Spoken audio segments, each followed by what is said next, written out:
Começa agora o programa Bem Viver, uma prosa sobre saúde, bem-estar, comida e agroecologia. Produção Rádio Brasil de Fato.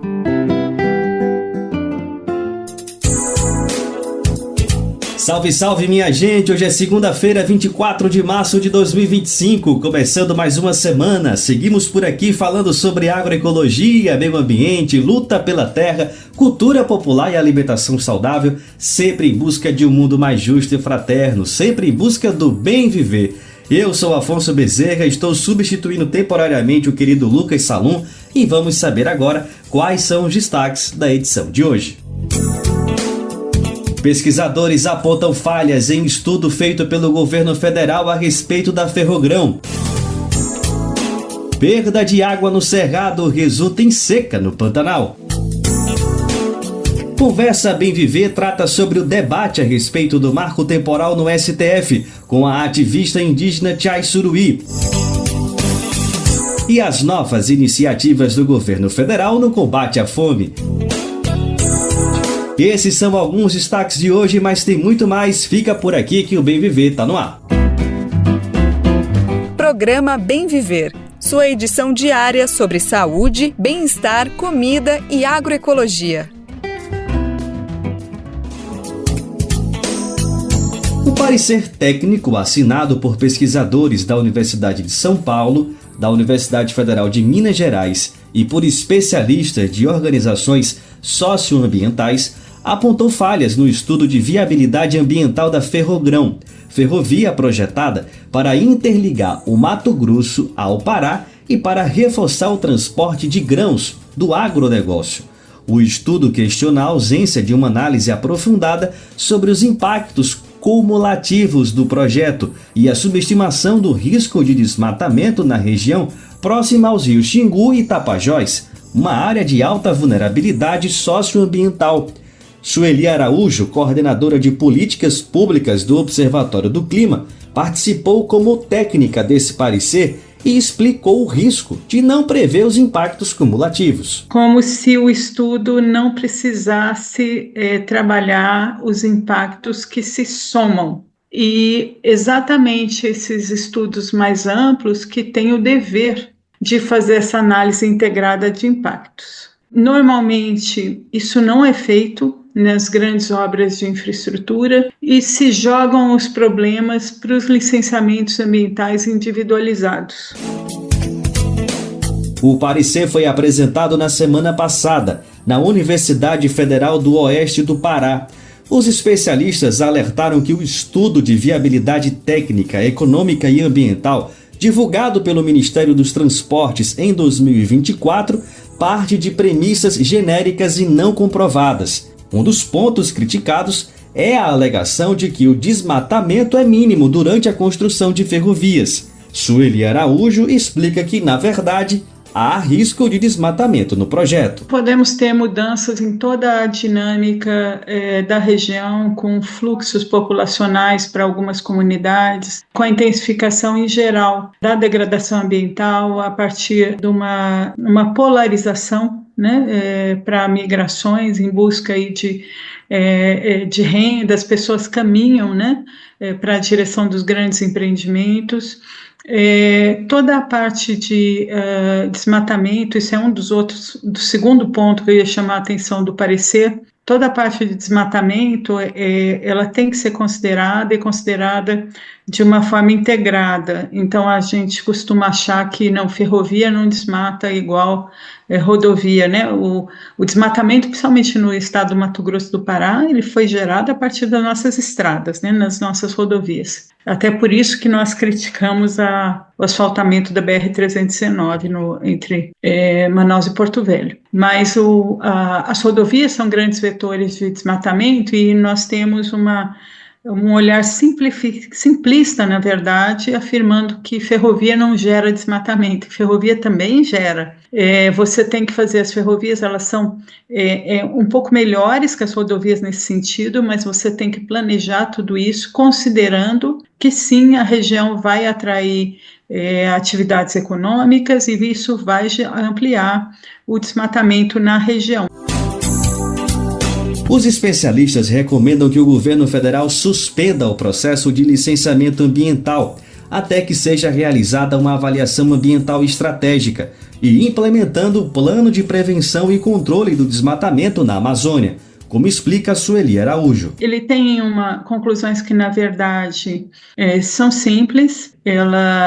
O pedido, a demanda em si, as recomendações, primeiro, a elaboração de uma avaliação ambiental estratégica da região de interflúvio entre as bacias hidrográficas dos rios Xingu e Tapajós. A gente está falando em duas bacias hidrográficas super importantes, com uma riqueza biológica enorme, com população tradicional, né? Então, a ideia é uma avaliação de toda essa região para ver o que tem de impactos cumulativos de diferentes empreendimentos e suspender as análises do licenciamento ambiental do projeto Ferrogrão até a conclusão dessa avaliação ambiental estratégica. A nossa repórter do Brasil de Fato, Carolina Batayer, conversou com indígenas da região. Alessandra Munduruku listou os impactos ambientais do projeto e como ele abre portas para outros empreendimentos que podem prejudicar comunidades locais. Quando fala ferrogrão, ele não só fala de ferrovia, mas um conjunto de projetos de morte que vai afetar o nosso território diretamente. A gente já tem muito sofrimento, questão do mercúrio no nosso corpo. E agora a gente vai sofrer com agrotóxico, inclusive dentro do território Bapim, no nosso território, já tem quantidade de ex-prefeito, por exemplo, que já está plantando soja. E essa soja, os venenos, já está indo para os garapé dos nossos parentes Munduruku. Marcílio Tupinambá, vice-coordenador do Conselho Indígena Tupinambá, participou do lançamento do parecer na semana passada e reafirmou que o projeto beneficia exclusivamente as empresas. Acho que o painel ele mostra para nós que essas populações vão ser impactadas, que nós, populações ribeirinhas, até na análise de custo-benefício do ISA, foi muito analisado que nós, populações ribeirinhas, nós só perdemos com o projeto. E que o Estado também só perde com o projeto. E só quem ganha nisso é apenas um lado, que são as empresas aí das commodities, né? Para saber mais detalhes sobre esse assunto, basta acessar o site do Brasil de Fato, brasildefato.com.br. Lá tem várias matérias tratando sobre a Ferrogrão e também sobre esse parecer técnico dos especialistas. E esse trabalho dos pesquisadores é super importante para conter um problema que tem se acelerado bastante nos últimos anos: o desmatamento, que, segundo especialistas, é uma das nossas principais causas para a emissão de gás carbônico na atmosfera, contribuindo para o aquecimento global. Diante disso, é super importante assegurar medidas de proteção à natureza e evitar desmatamentos descontrolados. Mas até aqui, como estamos vendo aí na questão da Ferrogrão, não é uma tarefa simples e o problema vai crescendo dia após dia. A perda de água, por exemplo, no Cerrado, está agravando a seca no Pantanal e o desmatamento tem um papel central nesse processo. De acordo com dados do MapBiomas, divulgados na semana passada, o Brasil perdeu 2% de sua superfície de água em relação ao ano anterior. E nos últimos 40 anos, 91% das bacias hidrográficas do Cerrado sofreram redução no volume de água, principalmente em áreas de agropecuária. O Cerrado é conhecido como berço das águas porque é a origem de importantes bacias hidrográficas do Brasil e da América do Sul. Apesar disso, nos últimos 40 anos, 91% das bacias deste bioma perderam água, com destaque para as áreas de atividade agropecuária. Uma das principais causas da seca é o desmatamento, e seus impactos são sentidos em outras áreas, como a do bioma Pantanal. As informações foram extraídas de dados da iniciativa MapBiomas Água, divulgados na última sexta-feira, dia 21. O levantamento indica que o Brasil perdeu 2% de superfície de água em comparação ao ano anterior. As 5 bacias hidrográficas que mais perderam superfície de água estão na região do Planalto do Alto Rio Paraguai, na conexão entre o Cerrado e o Pantanal. É o que explica Demerson Conciani, pesquisador do IPAM, Instituto de Pesquisa Ambiental da Amazônia e da rede MAP Biomas. E é uma região que tem experimentado bastante mudanças no uso e cobertura da terra, principalmente conversão, né, de vegetação nativa para agropecuária. Então isso tem afetado as nascentes, né, e consequentemente afeta os pulsos de inundação no Pantanal também. Então essas bacias que mais perderam são justamente as do Pantanal, né, que está tendo períodos de seca maiores. O problema é acentuado também no Mato Piba, área que abrange Tocantins, parte do Maranhão, Piauí e Bahia. A região enfrenta o avanço do agronegócio com destaque para a pecuária e as plantações de soja. Entre as bacias hidrográficas que mais perderam água, as duas com redução mais acentuada estão nessa região. Uma delas é a do Grande São Francisco, com redução de 60% de água em 2024, em comparação com a média histórica dos últimos 40 anos. Outra é a bacia do Cariranha, que perdeu cerca de 58% no mesmo período. Demerson Conciani relaciona a perda da superfície de água com um desmantelo ambiental. Uma informação importante é que em 31% das bacias que perderam superfície de água natural, o desmatamento também aumentou entre 2023 e 2024. A pesquisa do MAP Biomas divide as áreas de água em naturais, como rios e lagos, e antrópicos, aqueles feitos por ação humana, como reservatórios e barragens de hidrelétricas. Embora os rios do Cerrado estejam secando, o bioma registrou aumento na superfície de água de acordo com os dados da iniciativa MAP Biomas Água. Isso porque os reservatórios artificiais de água, como aqueles criados a partir das barragens para hidrelétricas, manteve o volume. A tendência de redução na superfície de água no Brasil é observada desde 2009. Daquele ano até 2024, apenas em 2022 os pesquisadores registraram um aumento da superfície de água. 8 dos 10 anos mais secos de toda a série de análises, que tem início em 1985, ocorreram na última década. A derrubada de vegetação nativa, especialmente em áreas próximas a rios, córregos e nascentes, prejudica a proteção dos ecossistemas aquáticos e os ciclos naturais de enchentes e secas. Além disso, conforme explica Fernanda Ribeiro, pesquisadora do IPAM, o desmantelo diminui a quantidade de água nos lençóis freáticos, responsáveis por abastecer rios e lagos. Quando a água bate e escoa direto para os rios, ela vai levando sedimento para dentro dos rios. Isso vai entupindo os canais dos rios, que causa erosão e diminui a vazão. Então o rio, ele fica, depois de um tempo, ele vai ficar mais raso e mais largo. Então isso vai arretando o canal do rio quando é muita água de uma vez só, o que causa ainda mais impacto. Embora o Cerrado concentre a perda de água nos fluxos naturais, a bacia hidrográfica que mais secou foi a do Rio Paraguai, principal responsável pelo regime de cheias no Pantanal. Do Recife, da Rádio Brasil de Fato, com reportagem de Carol Bataillé. Locução Daniel Lamir. E após quase uma década de violência e incerteza, as famílias do acampamento Marielle Franco, em Lábrea, no Amazonas, finalmente terão acesso à terra. O Instituto Nacional de Colonização e Reforma Agrária, o INCRA, concluiu a arrecadação de parte da gleba Novo Natal, garantindo a posse da área pela União. A medida representa um alívio para os cerca de 200 acampados que desde 2015 enfrentam incêndios, agressões e ameaças. Douglas Matos conta detalhes. O INCRA, Instituto Brasileiro de Colonização e Reforma Agrária, concluiu o processo de arrecadação de parte das terras da gleba Novo Natal, em Lábrea, no Amazonas, para atender as famílias moradoras do acampamento Marielle Franco.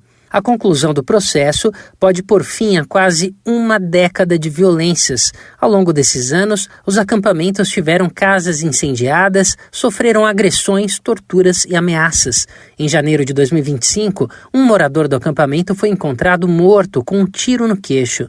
O caso está sob investigação. A arrecadação de 28.400 hectares da gleba Novo Natal, o processo que define as terras como pertencentes à União, foi publicada no Diário Oficial no dia 24 de fevereiro deste ano. De acordo com informações da Superintendência do INCRA no Amazonas, a criação do assentamento deve ser realizada nos próximos meses e vai atender 150 das 200 famílias que aguardam a regularização do território. Entre as atividades realizadas pelos ocupantes da área está a colheita de castanha. A prática permite a conservação ambiental, já que as castanheiras, árvores típicas da Amazônia, crescem em harmonia com outras espécies. Além da colheita, alguns ocupantes fazem roçados. Uma agricultora que prefere não ter a identidade revelada vive no acampamento há cerca de 9 anos, plantando arroz, macaxeira, hortaliças e criando galinhas.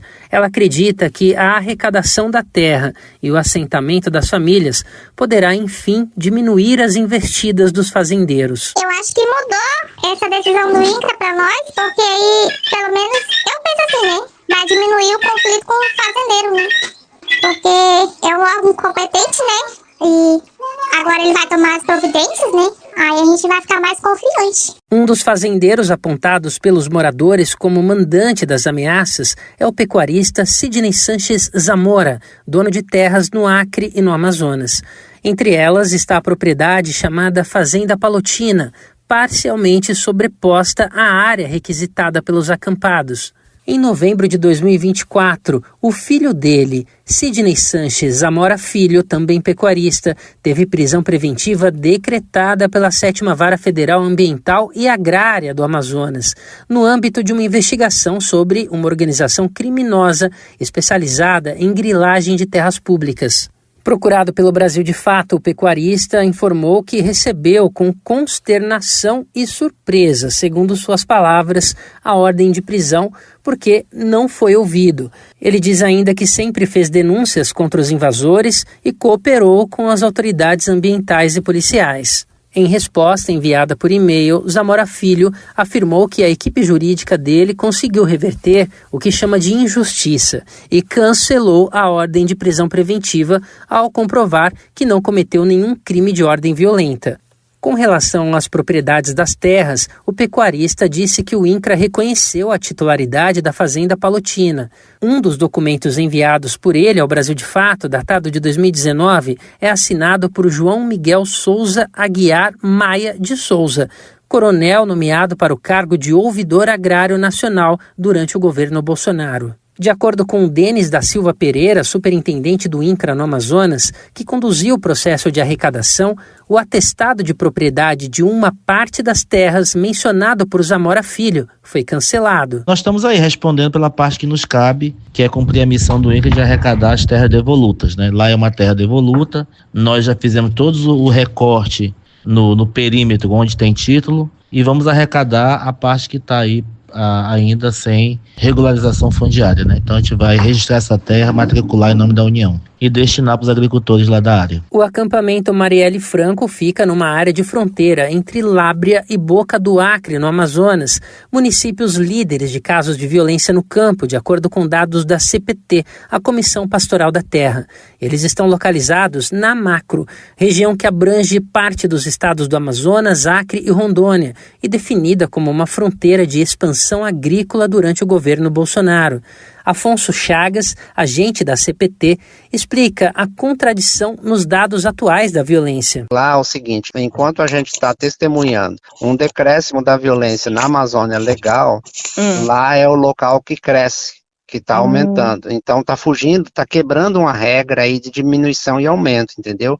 Então enquanto, por exemplo, que eu chamo de Amazônia Ocidental, que é Roraima, Amazonas, Mato Grosso, Roraima, Amazonas, Acre e Rondônia, a parte da Amazônia Ocidental, se a gente somar todos os conflitos que ocorreram nesses 4 grandes municípios, 58% dos conflitos e da violência ocorre nesses municípios da Macro, e principalmente nesses 2 municípios. Segundo o relatório de conflitos no campo de 2023 da Pastoral, a Macro concentrou naquele ano 10% de todos os conflitos por terra registrados no país e 26% de todos os assassinatos ocorridos em contexto de conflitos no campo. Ainda de acordo com a CPT, dos 31 assassinatos relacionados a conflitos rurais naquele ano no país, 8 8 foram na Amacro, sendo 5 causados por grileiros. Em 2021, dos 60 registros de conflitos no estado do Acre, 51 estavam na região da Amacro.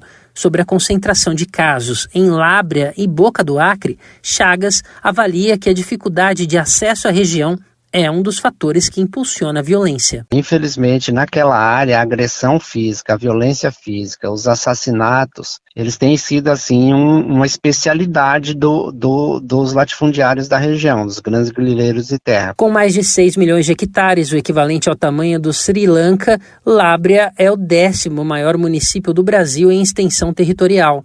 Ainda que o acampamento Marielle Franco fique no território de Lábrea, as denúncias contra Araújo foram registradas pela polícia de Boca do Acre.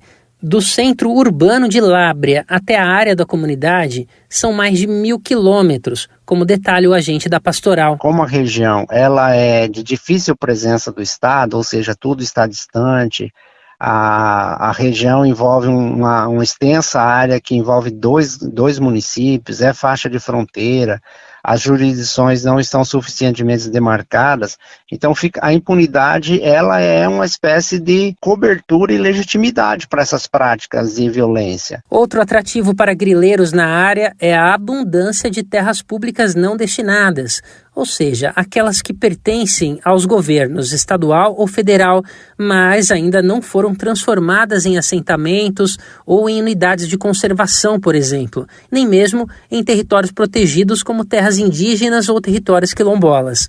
Afonso ressalta que, sem a devida demarcação, essas áreas ficam em estado de insegurança jurídica e são atrativas para os invasores. É um epicentro. Se a gente constatar a macro, mas se a gente afunilar a lupa em relação à Boca do Acre, à Lábrea, e eu poria também a tal da Ponta do Abunã, que já foi um local bastante violento também, mas principalmente Boca do Acre e Lábrea é o epicentro de toda essa violência. E justamente corresponde ao outro dado, que é onde há o maior número de glebas públicas federais não arrecadadas, não destinadas e ilicitamente apropriadas por grandes grileiros de terra. De acordo com a CPT, a Comissão Pastoral da Terra, o primeiro conflito na gleba Novo Natal, na área da Fazenda Palutina, foi registrada em 2008. Paulo Sérgio Araújo, liderança do grupo de acampados, foi preso após procurar a Polícia Civil de Boca do Acre para denunciar um caso de violência registrado na comunidade. Paulo Sérgio Araújo, liderança do grupo de acampados, foi preso após procurar a Polícia Civil de Boca do Acre para denunciar um caso de violência registrado na comunidade Marielle Franco, isso em fevereiro de 2024, quando 4 moradores da área foram vítimas de agressões e tortura. Um vídeo feito por moradores do acampamento mostra uma das vítimas, um homem ensanguentado e trêmulo, sendo conduzido por outros até um carro. Dali, ele seria levado para atendimento médico. Araújo lamenta a situação e afirma que o crime nunca foi apurado. Ao procurar a polícia para fazer a denúncia do caso, soube da investigação que corria contra ele e acabou sendo preso. Eles mandaram me prender, eles não têm base, não tem prova, não tem nada. Eles podem até fazer ou me julgarem por uma coisa que eu não fiz. Eu não cometi nenhum crime desse. Em agosto de 2024, a casa de Araújo foi incendiada. Poucos dias depois, outra residência no acampamento também sofreu com incêndio. Atualmente, o líder da comunidade está na casa da sua família, no Acre, onde cumpre pena em regime aberto e aguarda as próximas decisões da justiça. Ele só poderá retornar ao acampamento se tiver a prisão revertida. De São Paulo, da Rádio Brasil de Fato, com reportagem de Carolina Batailler. Locução, Douglas Matos. Chegou a hora da conversa Bem Viver. Hoje, Lucas Salum recebe Tchai Suruí. O assunto é marco temporal. Conversa Bem Viver com Lucas Salum. E é com muita alegria que a gente anuncia que quem conversa Bem Viver hoje é a liderança indígena Tchai Suruí, ela que é coordenadora da Associação de Defesa Etnoambiental Canindé e uma das vozes mais potentes tanto do Brasil como mundo afora, defendendo principalmente o direito dos povos indígenas, mas todos os direitos ambientais como um todo. Tchai, muito feliz de poder falar contigo mais uma vez, obrigado pela disponibilidade para atender o pedido do Brasil de Fato, viu? Que isso, eu que agradeço. o convite, por estar aqui mais uma vez. Chay, essa semana que se inicia é mais uma decisiva no que diz respeito ao debate em respeito do marco temporal. Sempre que a gente fala sobre esse tema é importante abrir um pequeno, grande parênteses, porque é um tema que já foi tanto para frente, tanto para trás, que a gente está um pouco perdido. Mas a gente está falando de uma tese ruralista que tenta criar literalmente um marco, estabelecer uma data para dizer que territórios podem sim ser demarcados e que territórios não podem ser demarcados, a depender se os povos indígenas ocupavam aquela região em 1988, que é quando foi promulgada a Constituição. Essa tese já foi declarada como inconstitucional pelo Supremo Tribunal Federal, mas o Congresso Nacional aprovou. Então, o que o ministro do Supremo decidiu, Gilmar Mendes, é criar uma mesa de conciliação, um grupo que perdurou quase o ano passado inteiro, ouvindo diversas vozes, tanto do lado ruralista, como também lideranças indígenas, por parte do governo, para tentar achar uma conciliação. E agora a gente chega nessa semana que a partir de quarta-feira, dia 26, vai ser votada se essa conciliação escrita pelo Gilmar Mendes é válida ou não. A gente já sabe que o texto dele diz que o marco temporal é irregular, não é válido, porém estabelece algumas coisas que são apontadas como muito perigosas pelos povos indígenas, como liberar a mineração, também permitir a entrada de polícia para rebater retomadas indígenas, enfim, muitos pontos. E eu quero te ouvir um pouquinho o que a gente precisa estar atento quando essa nova etapa do marco temporal recomeçar agora no meio da semana. Então, Lucas, mais uma vez a gente segue resistindo, né? Como você bem explicou aí, é um absurdo essa mediação, né? Vamos chamar entre aspas, porque eu entendo que depois que o movimento indígena se retirou da mesa, já não tinha mais mediação, né? E desde o princípio ficou claro que isso era uma estratégia mesmo para enfraquecer o direito dos povos indígenas, né? Porque o próprio STF já tinha decidido pela inconstitucionalidade da tese do marco temporal, né? E exatamente, né, visando o quê? Visando a exploração dos nossos territórios, que até hoje seguem tão cobiçados. E a gente já está vendo, né, reflexos, na verdade a gente já vem sentindo esses reflexos há muito tempo, né, dessa lei, dessa tese do marco temporal, com a violência dentro das comunidades, né. E esses dias para trás, né, a gente viu ataques, por exemplo, ao povo Pataxó, lá na Bahia, exatamente com uma repressão policial, porque uma das coisas, né, que o Gilmar Mendes traz, né, além da própria questão da exploração dos nossos territórios sem o consentimento livre, prévio e informado, isso a gente pode falar também depois, né, é essa própria questão da criminalização, né, do que a gente chama de retomadas. E a gente está vendo também essas terras, né, que ainda não passaram todo o processo de demarcação, né, não foram demarcadas e homologadas, né, porque o processo de demarcação também, ele passa por várias etapas, né?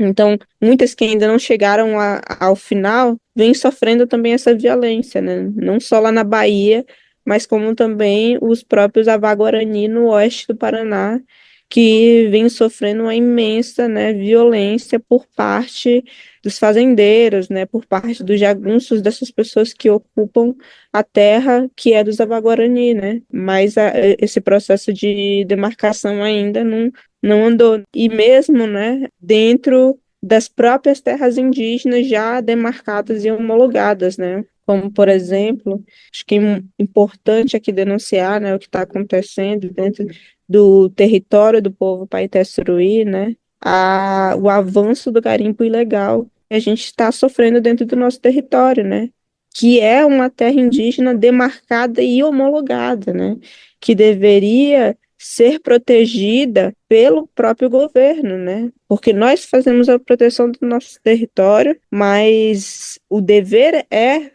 do governo, né? O dever é do Estado, o dever é dos municípios, o dever deles de fazer essa proteção através dos órgãos de proteção. Até porque quando a gente vai fazer a proteção do nosso território, principalmente contra, né, essas pessoas que invadem o nosso território, isso coloca a nossa vida em risco.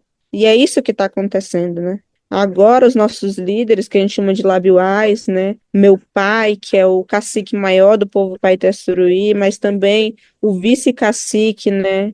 Anderson Uran, estão sofrendo ameaças, né, por causa das denúncias que eles vêm fazendo, que nós estamos fazendo contra o garimpo, né, que está lá dentro. E agora, né, e também, né, nessa situação, né, a gente vê um avanço da presença do próprio crime organizado, né, na Amazônia e dentro das terras indígenas, né. Então, essa questão do garimpo está ligada também a isso, né? Então você imagina o quão perigoso isso é para nossa vida, né? O quão preocupada mesmo me deixa, né?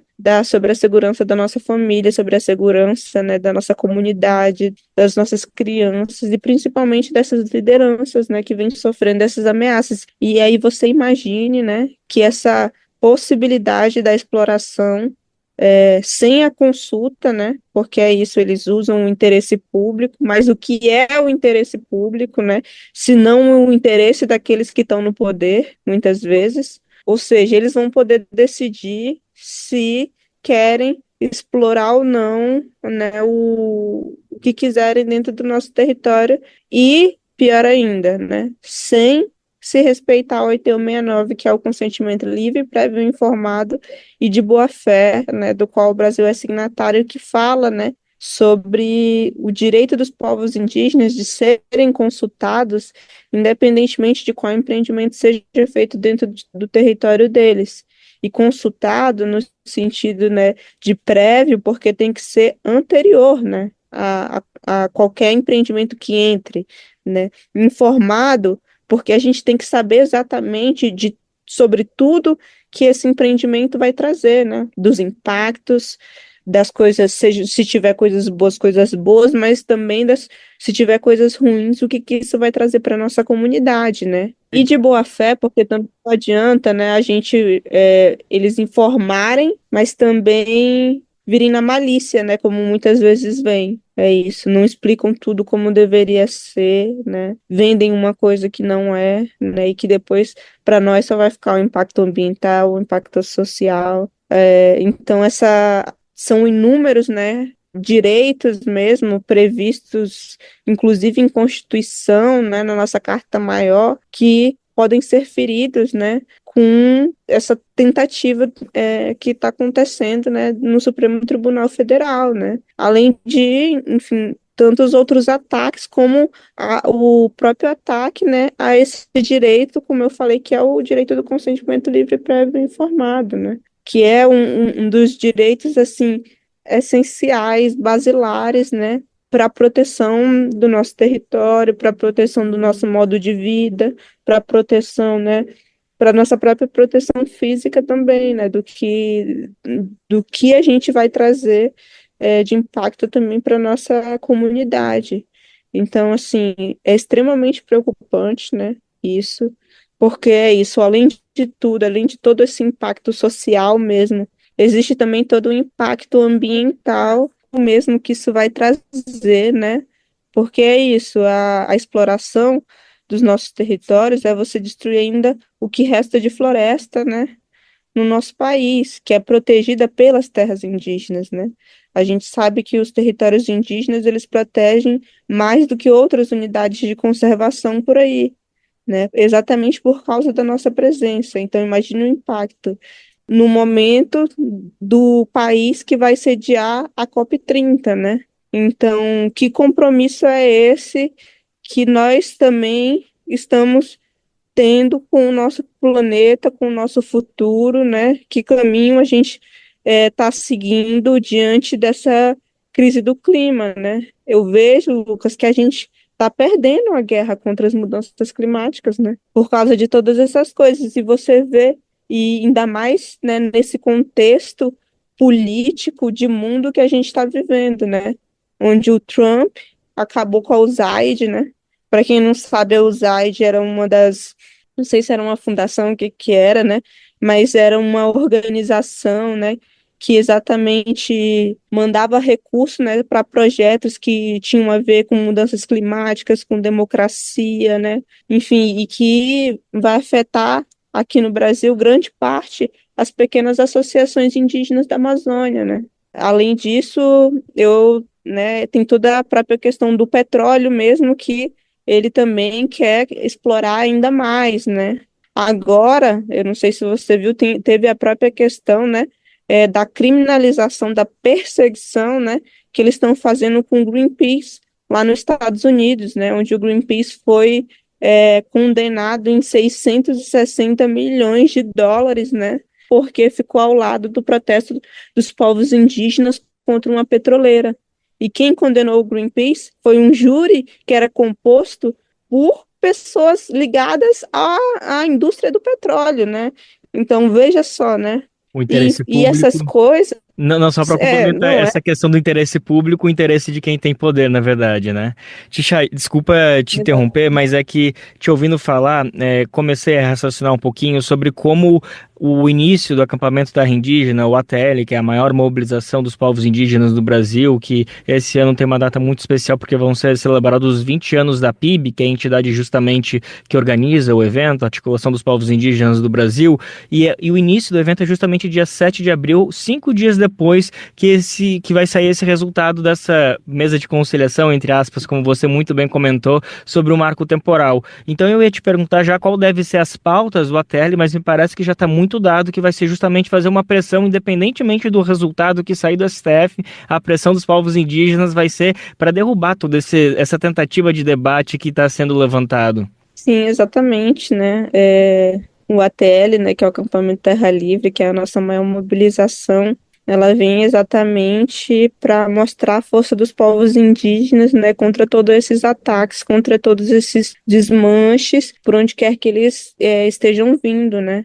Porque é isso, a população mesmo deveria também se mobilizar, né, contra um absurdo como esse, que é isso, também aquilo que os poderosos decidem, né, vai afetar todos, isso as pessoas deveriam entender, né, essas consequências não vão vir só para nós, né, talvez estejam vindo primeiro para nós, né, porque estamos na linha de frente, né, dessa guerra mesmo, né, mas vai afetar todos, né? Então, o ATL com certeza, né, vai trazer essa mobilização, né, contra esse absurdo, né, dessa mediação, contra tudo isso que ela traz, né, da exploração dos nossos territórios, do enfraquecimento dos nossos direitos, própria criminalização nossa, né, um outro absurdo que eu vi hoje, né, foi mais uma tentativa, né, lá no oeste do Paraná também contra os Avaguarani, né, de um projeto de lei para negar a cidadania para esse povo indígena, né, numa tentativa de pegar as terras deles mesmo, né, e dizendo que eles não são do Brasil, que eles são paraguaios, né, eu vou te dizer o que eles são Avaguarani, eles estavam aqui muito antes, inclusive desse lugar se chamar Brasil, de se chamar qualquer coisa. Esse povo merece respeito, então, e que está sofrendo muita violência. Então, assim, a gente vê inúmeros ataques aos povos indígenas, né? Mas a gente também está aí há mais de 500 anos resistindo, né?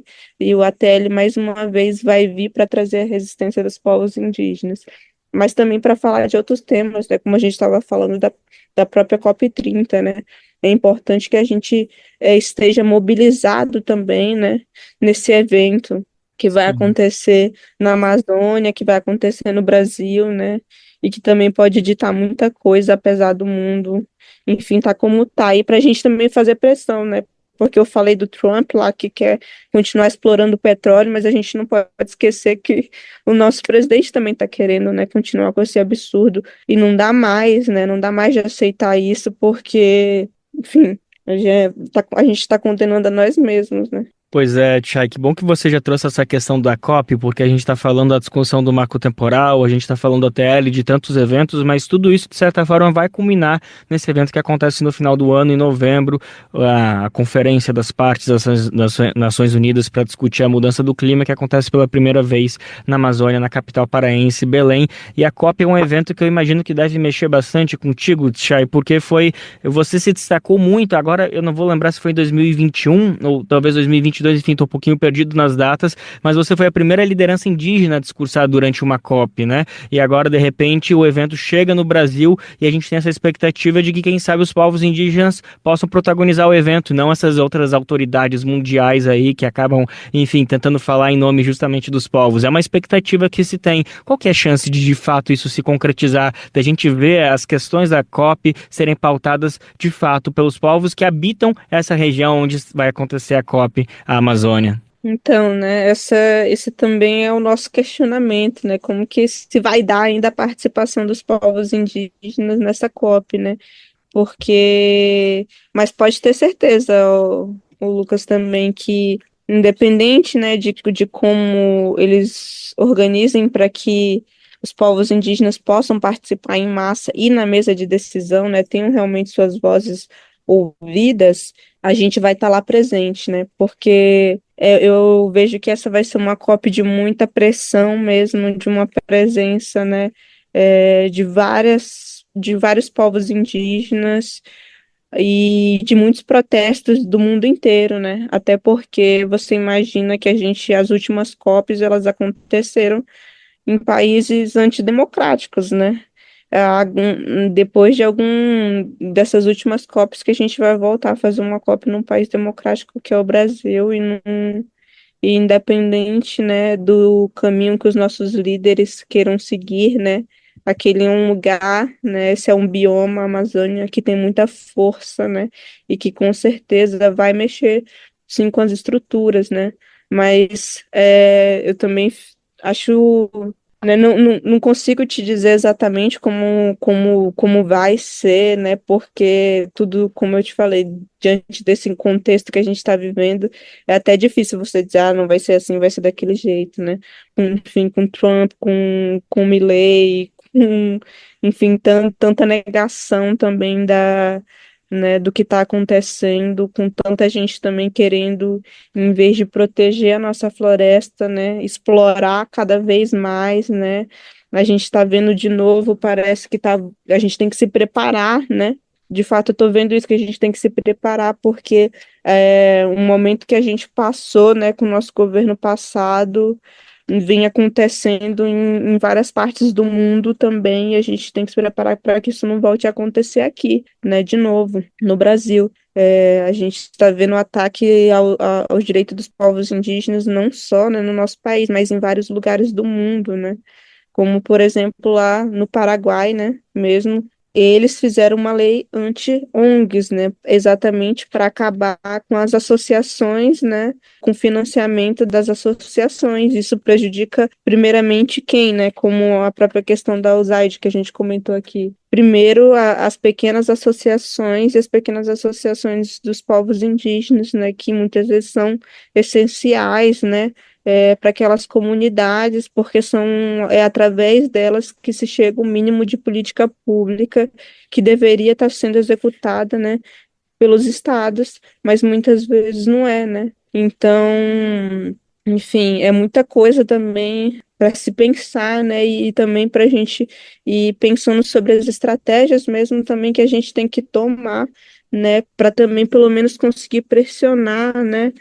Sobre as coisas e, enfim, não permitir que tantos absurdos aconteçam, né? Não permitir que os nossos direitos sejam ainda mais, enfim, feridos, né? Violados e continuar essa luta mesmo contra as emergências climáticas, né? Não é nem mais emergências climáticas, agora já daqui a pouco é ebulição climática mesmo. O Tiago, meu companheiro, falou esses dias o apocalipse climático. Já né, para evitar o apocalipse, que a gente está quase no apocalipse climático mesmo, né? Então, enfim, é isso, né? Também a gente está nesse contexto muito extremamente complicado, né? Que nós, como sociedade civil, nós, como defensores da floresta, do meio ambiente, né? Temos que nos organizar e temos que nos unir, né? Eu também fiquei pensando nisso com essa situação que aconteceu com o próprio Greenpeace, que eu falei para você, e vendo isso e também vendo essa perseguição das próprias organizações no Paraguai, né? Isso também, de certa forma, se tentou fazer aqui no Brasil com a CPI das ONGs, né? Então, a gente tem que se organizar e a luta, né, também para conseguir rebater um pouco de tudo isso. Sem dúvida, são muitas coisas acontecendo no nosso território, no Brasil. A gente estava falando de marco temporal, Foz do Amazonas, enfim, tantas ameaças que estão circundando, e às vezes se a gente fica focado nisso, embora a gente precise combater esses problemas de frente, às vezes a gente não olha ao redor dos nossos países vizinhos que passam situações que às vezes parecem diferentes, mas se assemelham muito, e se a gente não conseguir compartilhar essas experiências e ter toda essa troca, sem dúvida a gente fica sozinho. E como mais uma vez é importante reforçar, estamos todos no mesmo barco, embora algumas pessoas não tenham bote de salva-vida, todo mundo vai afundar alguma hora. Por isso é muito importante a gente compartilhar tudo isso e, é claro, ouvir os movimentos que estão organizados para tentar fazer com que a gente consiga se salvar desse apocalipse climático, atualizando mais uma vez os termos que a gente precisa escancarar para que todo mundo entenda o que está acontecendo. Estamos perdendo a guerra das mudanças climáticas, como disse Tchai Suruí, ela que acabou de conversar com a gente. E eu te agradeço mais uma vez, Tchai, obrigado por separar esse tempinho para falar com a gente e trazer tantos alertas importantes, cada vez mais urgentes, apocalípticos, porém necessários para a gente conversar, viu? Eu que agradeço e é isso, estamos aí. Sempre também para trazer um pouco, né, do que está acontecendo e chamar mesmo as pessoas para essa luta também. Conversa Bem Viver com Lucas Salum. E o Brasil deu um passo importante na luta contra a fome. Em 2023, o número de pessoas em situação de insegurança alimentar caiu drasticamente, né? Saímos de 33 milhões para 8,7 milhões, uma vitória significativa, mas que ainda deixa milhões de pessoas sem acesso regular à comida. Nos últimos pronunciamentos, o presidente Lula tem falado que chegou a hora da colheita, ou seja, a hora de avançar com novos programas, né, após a reconstrução de políticas públicas. E a questão da fome é uma das prioridades. Para enfrentar esse desafio, o governo federal lançou no início de março o terceiro Plano de Segurança Alimentar e Nutricional.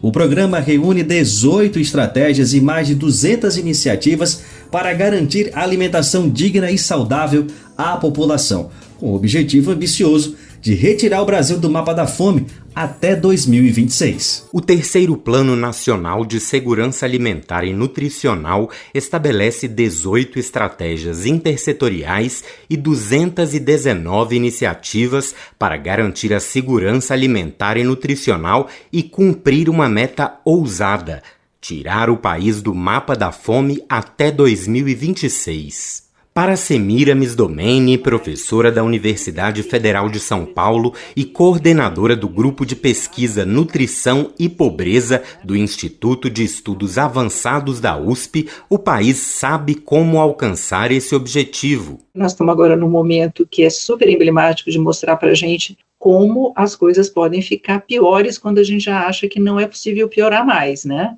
Então, veja, essa guerra fiscal agora entre América do Norte, Europa, evidentemente China, né, que detém uma importância no mercado internacional bastante grande, traz efeitos para o país na medida em que os insumos que aqui no Brasil são produzidos são empregados por esses países para a produção de diversas coisas, inclusive alimentos. Então, todo mundo diz, como é que subiu o arroz, se a gente está exportando arroz, como é que subiu a carne, se a gente exporta a carne.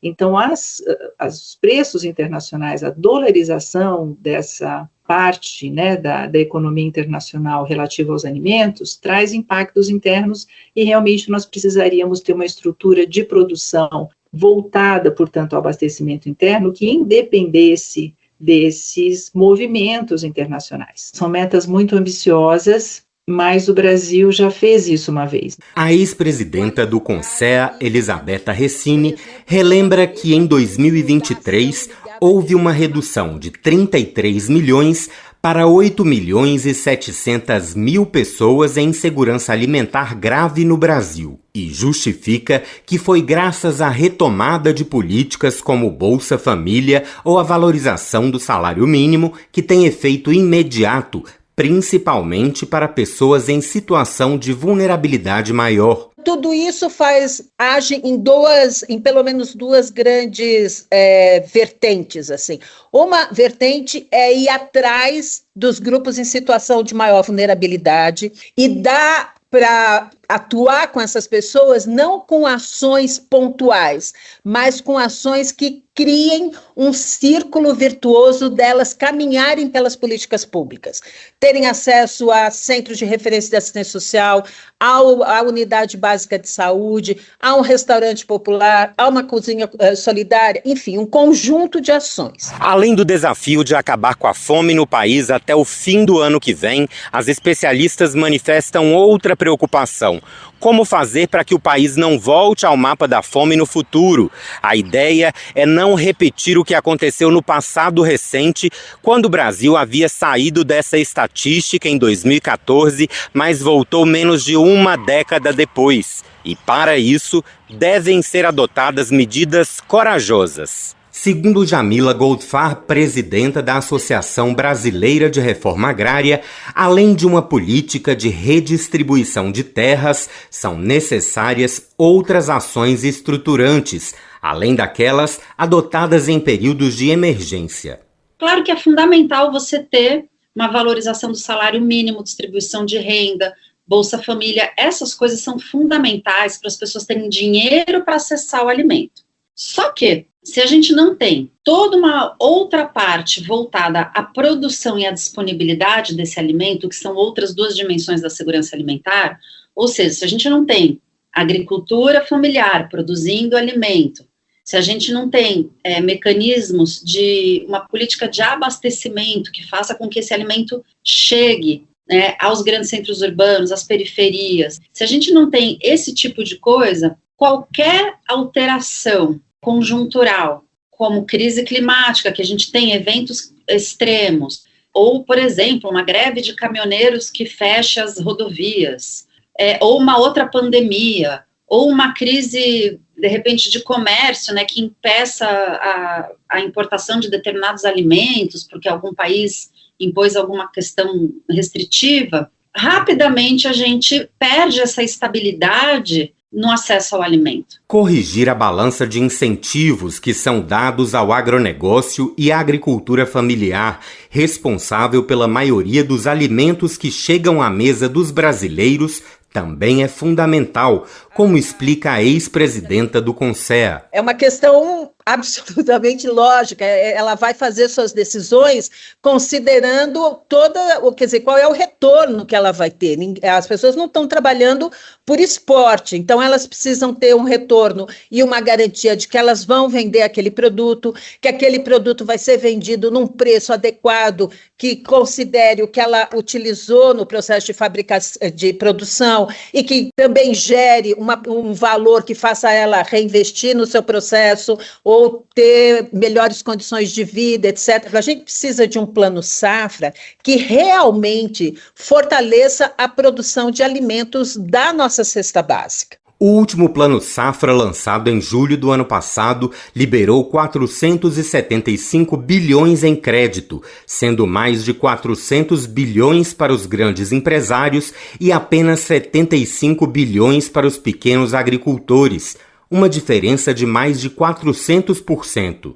Jamila Goldfarb defende uma alteração na atual política de exportação. Por que a gente não consegue falar em cota de exportação? Parece um bicho de 7 cabeças. Intervencionismo na economia. A gente precisa falar que o Estado ele tem o dever planejador, sem medo, sem achar que isso é uma intervenção. Os liberais, eles, qualquer coisa saem, tremendo. Gente, se a gente não pensar esse tipo de coisa, tudo é emergencial e nada é sustentável no tempo. A reconstrução da rede nacional de abastecimento é outra questão defendida, já que eliminaria a figura do atravessador, deixando os alimentos mais baratos em todo o país. A qualidade dos alimentos produzidos também é destacada por Elisabetta Recini. Não é mais possível pensar que a gente vai resolver esse problema de uma maneira estruturada e estruturante se a gente não considerar a questão da qualidade.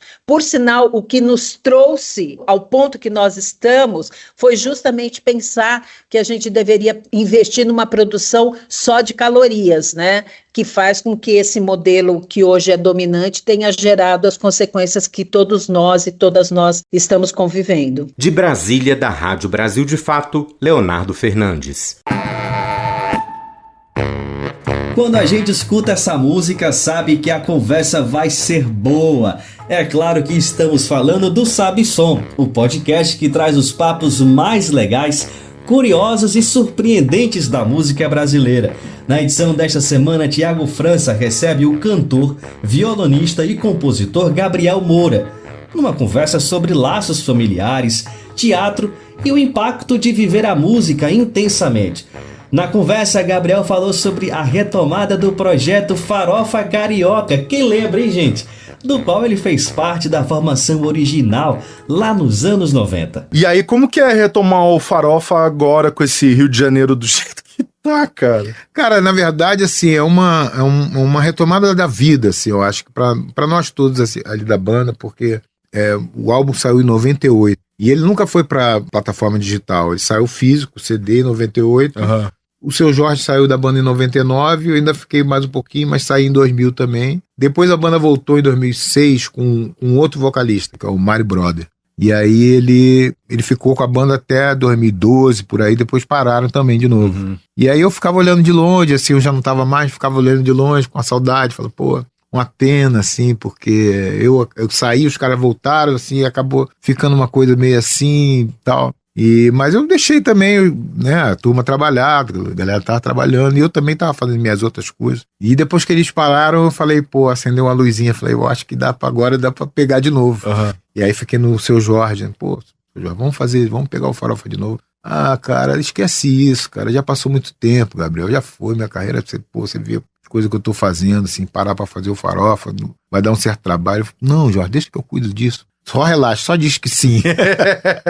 E aí depois de alguns anos conversando com ele, tentando convencê-lo também, e depois a banda também, quando separou da última vez, separou um pouco brigada, os elementos estavam conflituosos entre si, e eu sou o cara assim, não, apaziguador talvez também, mas aquele meio de campo que fica ali distribuindo a bola. Sim. Temos ali um puta centroavante, que é o Seu Jorge, botou a bola, não precisa nem dar um passe muito longo pra ele, que ele vai rasgando e faz o gol, né, desde sempre. A gente tem esse outro vocalista agora, que é o Mário Brother, que também é muito bom. E aí eu fui conversando fui na casa de conversando pra saber o que estava acontecendo, quais eram as brigas que tinham um entre o outro, tentando apaziguar.